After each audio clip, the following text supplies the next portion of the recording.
In today's video, I'm going to teach you how to share sheets in Smartsheet. Whether you're collaborating with your team or working across departments, sharing your Smartsheet sheets efficiently can save you a lot of time and improve your workflow. Let's dive right in and learn how to do this step by step. To begin, you'll want to navigate to your Smartsheet workspace or homepage. This is your starting point where all your projects and sheets are neatly organized and easily accessible. Once you're there, look for the specific sheet you want to share with others.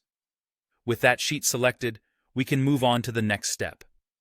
Next, you need to head over to the File menu. You'll find the Share option nestled under this menu. Clicking on Share opens up a window that allows you to specify exactly who you want to collaborate with. This is where you type in the email addresses of the individuals or even groups you wish to invite to this sheet. Once you've entered the email addresses, it's crucial to assign the appropriate permission level to each person. Smartsheet offers a range of permission settings, so let's break them down to ensure you choose the right one. The first permission level is Viewer.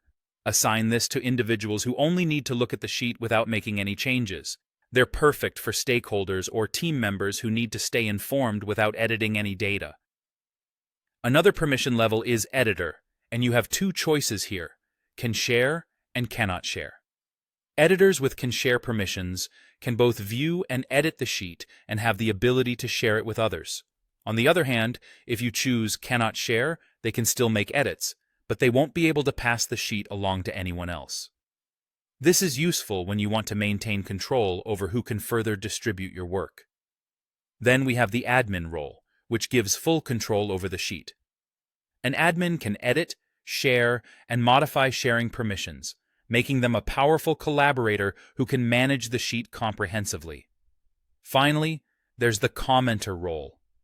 As the name implies, this role allows someone to view the sheet and add comments, but not make any direct changes to it.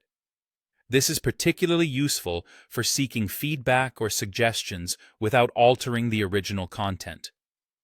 With the permissions set just as you need, the last thing to do is to click the Share button.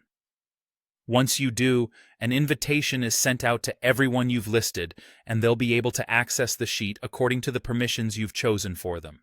By following these precise steps, you can easily share your Smartsheet sheets and customize the level of access based on your collaborators' roles.